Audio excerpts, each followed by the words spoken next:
Good morning to you. Welcome back to Practical Stoicism. I'm your host, Tanner Campbell. As always, thank you for being here. I appreciate it. Before we start, if you'd like to get rid of those ads, it's just $6 a month, and you can find out more by going to stoicism.supercast.com. If you don't want to support this podcast with money, but you'd still like to support it, you can do that by leaving a 5-star review on Apple Podcasts, Spotify Podcasts, or Podchaser.com, or by sharing it with your friends and family. Word of mouth is helpful too. However you choose to support, I appreciate it, and thanks. Today we'll be diving into Meditation 8 from Book 4 of the Meditations of Marcus Aurelius, and that meditation reads as follows. Take away thy opinion, and then there is taken away the complaint. I have been harmed. Take away the complaint, I have been harmed, and the harm is taken away.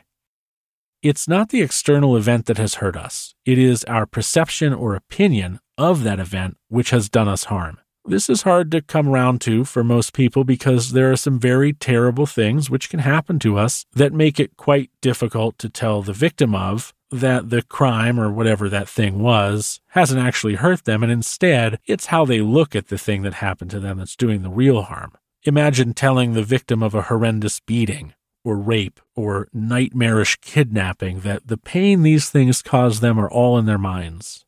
And, I might lose a few followers on this episode. I might get some bad reviews, but Stoicism, even my brand of it, Practical Stoicism, does hold this to be true. But it's not as black and white as you might think. One of the reasons we, as Stoics, work to develop resilient minds is that we know full well that at some point in our lives, something terrible is going to happen to us or to someone we care about.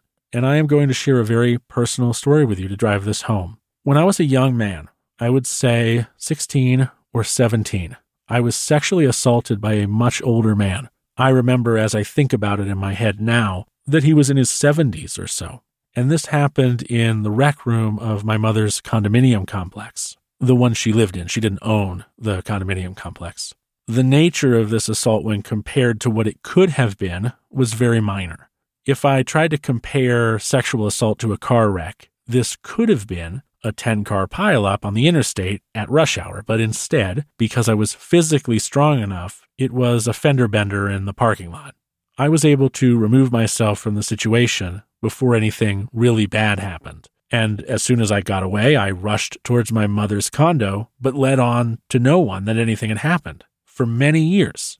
This, in fact, may be only the third or fourth time I have mentioned it out loud, and it is certainly the most public I have ever been about it. To color that a little bit, if my mother or father heard this episode, or either of my siblings, it would be the first time they had ever heard of this happening to me. I never brought it up.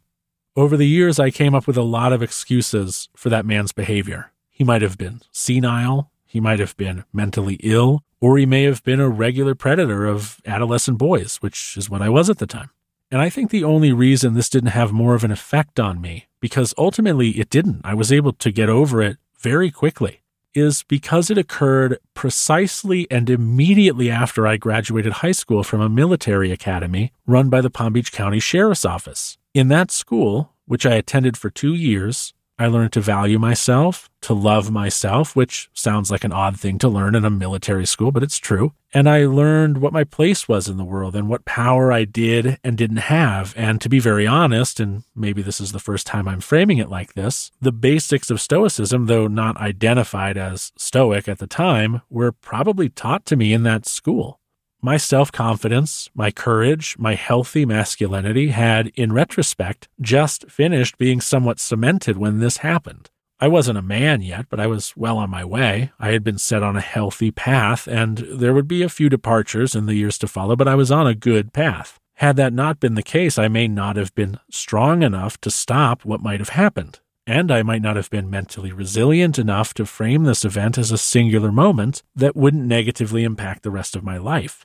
And what may my future have looked like then? The Tanner today could be extremely timid, afraid of the world, uncomfortable around older men and strangers. I might have a high level of anxiety. Perhaps even I could have developed psychoses or a phobia. And whose fault would that have been?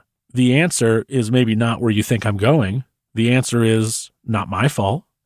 I think of this experience a lot, and I don't do it to manage my resilience. At this point, I am extremely resilient. I do it to remind myself that luck exists. If I hadn't gone to military school, if I hadn't had every exact experience exactly as I had it right up to that point, that assault could have turned me into a psychological disaster for the rest of my life. My life could have been so much harder as a result of that trauma. I could have struggled to overcome that trauma for decades. But I got lucky. The timing of that terrible thing was well timed, and I'm lucky it was. Stoicism wants us to ramp up to resilience, bravery, and a love of justice as quickly as possible because its founders knew perfectly well that terrible things could damage you to such an extent that without a resilient mind, you would never be able to recover your senses. And think of the terrible things that happened back then. Perhaps a son or daughter watched their parents being murdered in a raid or a robbery. How can you prevent a young mind from breaking or having lifelong trauma after seeing such a terrible thing? How can you prevent any mind from breaking after witnessing such a thing? You can help them to become resilient and hope, too, that you can get them far enough along the path so that when these terrible things happen, and terrible things will happen in all of our lives, that we can view them as external events and we can rob them of their power to break us. And this is a difficult thing to discuss because in some ways, if you're not careful, it can sound like when a person is traumatized by an event that Stoics are blaming them for not being resilient enough. And that is not what we're doing. Once a terrible thing has happened and someone has been traumatized by it, Stoics are not the sort of people to point fingers and say, you should have been training to be a better Stoic faster. That would be incredibly cruel. Instead, we take this training so seriously because we know there's an unknown but limited amount of time to prepare you for the terrible things you will face, and there's nothing we can do for you afterwards if you're mentally unprepared when they come. So we want to practice Stoicism early, and we want to gain this ability to externalize events so we can say, it's not the event that's affecting me, it's how I feel about the event. That's why the thing that I experienced as a young man didn't traumatize me. And that's not me saying, haha, I was such a great Stoic at that point. It's me saying I was very lucky that the course of my life had gotten me to a point, very little of which had to do with me or my own choices, and more so the people around me who were trying to help me be good. If it hadn't gone exactly like that, my whole life would have been worse. I could have been permanently traumatized because of that event, or for many years at least. So we want to get into the headspace of thinking like this before terrible things happen to us so that when very terrible things happen to us, they don't break us. This has been a pretty heavy episode, but I want you to spend today thinking about it. I also want you to feel free to email me any thoughts or responses you have. I have perhaps overshared and may have over-personalized today, but I hope it was more useful than it was otherwise. So spend a little bit of time reflecting, and let me know what you think about today's meditation and my interpretation of it. I'll look forward to reading your responses, which you can send via the contact form at stoicismpod.com.